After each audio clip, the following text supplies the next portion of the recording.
پھر جس طرح ہم گھر اور مکان بنانے میں پیسے خرچ کرتے ہیں اس سے زیادہ پیسے ہم تعلیم پر خرچ کریں گے۔ ایک بات یہاں پر اور کہتا ہوں، تھوڑی تلخ ہے لیکن معاف کیجیے گا، پہلے معافی مانگ لیتا ہوں۔ ہم لوگوں کا مزاج یہ بن گیا ہے کہ قرآن اور حدیث کی جہاں تعلیم ہوگی وہاں پیسہ خرچ کرنے کی ضرورت نہیں، پھر زکوٰۃ اور صدقات کے پیسے سے کام چل جائے۔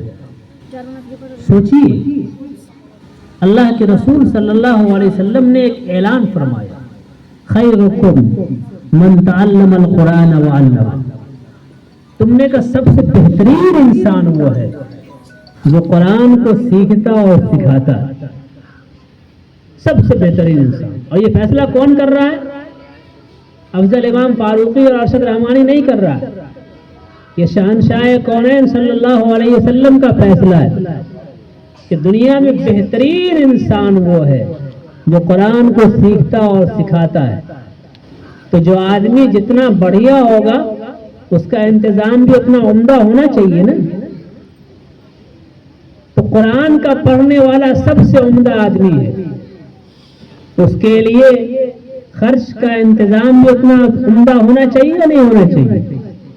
لیکن ہم لوگوں نے یہ طے کیا کہ ہمارے مال کا جو میل کچیل ہے، جو زکوٰۃ اور صدقہ ہے، وہ قرآن سیکھنے والے اور سکھانے والوں ہیں، اور جو اچھا مال ہے ہمارے پاس ہمارے جیب میں وہ اسکول اور کانوینٹ کے لیے۔ میں یہ نہیں کہتا کہ آپ اسکول کی تعلیم پر خرچ مت کیجیے، وہ تعلیم تو اب بزنس بن گئی ہے، وہاں تو پیسہ خرچ کیے بغیر آپ آگے بڑھ ہی نہیں سکتے۔ خرچ کیجیے، ضرور کیجیے، اور مزاج یہ بنائیے کہ اگر ہم اسکول اور کانوینٹ والوں کو اپنی جیب خاص سے 2000 روپیہ دیتے ہیں مہینے میں، تو ہمیں اپنے ان بچوں کے لیے جو ہمارے مدرسوں میں قرآن سیکھ رہے ہیں ان کے لیے بھی اپنے جیب خاص سے پیسے دینے چاہیے۔ ابھی 5 نومبر کو حضرت امیر شریعت دامت برکاتہم مدرسہ امداریہ تشریف لائے، اس کے بعد عمارت مجیبیہ ITI مہدولی میں تشریف لے گئے، تو وہاں انہوں نے ایک بات بڑے کام کی بتائی۔ انہوں نے کہا کہ امریکہ میں جو یہودی کمیونٹی رہتی ہے ان لوگوں نے یہ طے کر رکھا ہے کہ اپنی انکم کا، اپنی آمدنی اور اپنی تنخواہ کا 5% ہر یہودی اپنے پوپ کے پاس جمع کرے۔ پوپ پادری سمجھتے ہیں نا آپ لوگ، جو ان کے پیشوا اور رہنما ہوتے ہیں، تو یہ وہاں ہر یہودی نے طے کر رکھا ہے کہ 5% اپنی تنخواہ کا، جو 1000 کما رہا ہے وہ بھی 5%، اور جو 1 لاکھ اور 1 کروڑ کما رہا ہے وہ بھی اپنی تنخواہ کا 5% اپنے پادری کے پاس جمع کرے گا۔ اور کہا کہ ان کے پاس اتنے پیسے کہ وہ سینکڑوں کالج بنوائے ہوئے، سینکڑوں اسکول ان کے، اور اپنے علاقے میں وہ ساری سڑکیں اپنے پیسوں سے بناتے ہیں، حکومت سے پیسے نہیں لیتے۔ میں آپ کو یہ سمجھانا چاہ رہا ہوں کہ اگر اس گاؤں میں رہنے والا ہر آدمی یہ طے کر لے کہ ہم جتنا روزانہ کماتے ہیں اس میں سے 5% اپنے بچوں کی تعلیم کے لیے جمع کریں گے، تو بتائیے مدرسے کو چندے کی ضرورت پڑے گی؟ سوال ہی پیدا نہیں ہوتا۔ لیکن ہم کو یہ طے کرنا پڑے گا. اگر ہم لوگوں نے یہ طے نہیں کیا تو اس ملک میں جو حالات آ رہے ہیں مدرسوں کو بند کیا جائے گا. ہمیں ہوش میں آنا چاہیے. آج وہ تمام ادارے یو پی میں بند کیے جا رہے ہیں جو رجسٹرڈ نہیں ہیں، ان پر جرمانہ بھی لگایا جا رہا ہے. وہ تلوار آپ پر بھی لٹکنے والی ہے، ہم پر بھی لٹکنے والی ہے. اس لیے آپ کو تیار رہنا چاہیے کہ ہم اپنی کمائی سے، اپنے خون کمائی کے پیسے سے اپنے مدرسے کو چلائیں. یہ مزاج ہم لوگوں کا بن جائے تو یقین مانیے ادارے کی جو خستہ حالی آپ دیکھتے ہیں وہ 1 سال میں ختم ہو جائے گی. لیکن مزاج بنانا پڑے گا. ایک یہودی جس پر اللہ کی لعنت برستی ہے، اگر وہ اپنے لیے اتنا بڑا فیصلہ کر سکتا ہے تو ہم لوگ کیوں نہیں کر سکتے؟ ہماری ماں بہنیں یہاں بیٹھی ہیں. آج سے 10-12 سال پہلے تک گاؤں دیہات میں یہ ماحول تھا کہ عورتیں اپنے گھر کا کھانا بنانے سے پہلے 100 گرام آٹا 100 گرام چاول الگ کر دیتی تھی. کیوں؟ یہ مدرسے کے لیے. اور ہفتے میں 15 دن میں مہینے میں اس کی وصولی ہوتی تھی کہ وہ کنٹل 2 کنٹل 3 کنٹل میں جاتا تھا، اتنا غلہ جمع ہوتا تھا. تو مدرسے کا بہت بڑا بجٹ اس 100 گرام اور 50 گرام آٹے اور چاول سے نکل جاتا تھا. آج یہ سب ختم ہو گیا. اس لیے گھر میں جو برکت تھی وہ بھی ختم ہو گئی، اور ایک خیر کا کام جو ہو رہا تھا بغیر کسی فکر کے.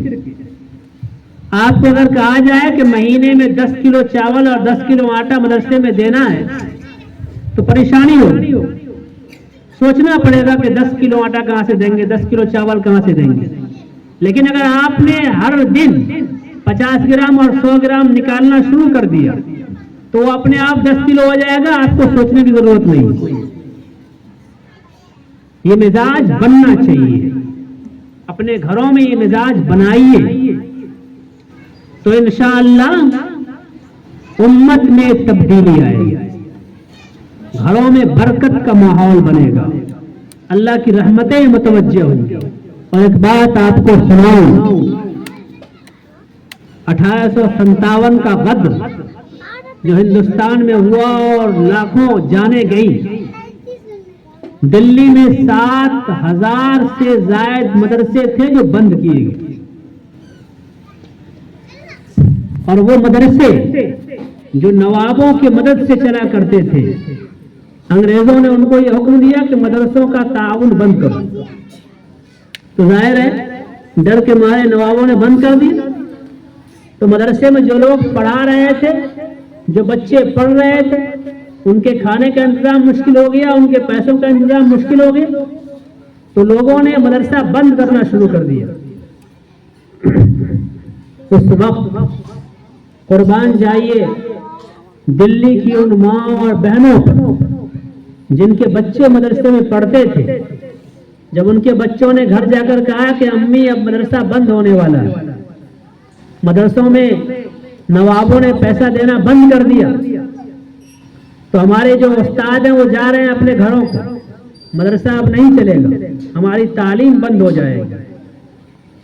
تو ہمارے ان ماؤں نے، ان بہنوں اور بیٹیوں نے بڑے جذبے سے کام لیا، ہمت اور دلیری سے کام لیا.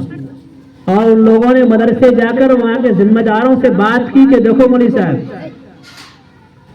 تم لوگ مدرسہ چھوڑ کر مت جانا، ہم اپنے گھر میں ایک وقت کا کھانا بنائیں گے اور ایک وقت کے کھانے کی چیزیں تمہارے مدرسے میں پہنچائیں گے، لیکن مدرسے کو بند مت کرو. اگر یہ مدرسے بند ہو گئے تو اللہ کے رسول صلی اللہ علیہ وسلم کے دین کو حاصل کرنے والے ہمارے یہ بچے برباد ہو جائیں گے. اس لیے ہم اپنا پیٹ کاٹ کر تمہارے مدرسوں کو غلہ پہنچائیں گے، لیکن مدرسوں کو بند مت کرو. انہی ماؤں اور بہنوں کی قربانی کا اثر ہے کہ آج بھی ہندوستان میں یہ مدرسے چل رہے ہیں، ورنہ اس وقت سارے مدرسے بند ہو گئے۔ ہمیں خود بھی تیار رہنا چاہیے اور اپنے گھر کی عورتوں کا مزاج بھی یہ بنانا چاہیے کہ اگر تم گھر کے گوشت اور مچھلی پر 500 روپے خرچ کر سکتے ہو تو اس میں سے 100 روپے بچا کر مدرسے میں کیوں نہیں دے سکتے؟ یہ مزاج بنے گا تو یقین مانیے ہم دوسروں کے محتاج نہیں۔ اور ایک بات اچھی طرح اپنے ذہن میں رکھیے کہ بیساکھی پر چلنے والی قوم زیادہ دیر تک زندہ نہیں رہتی۔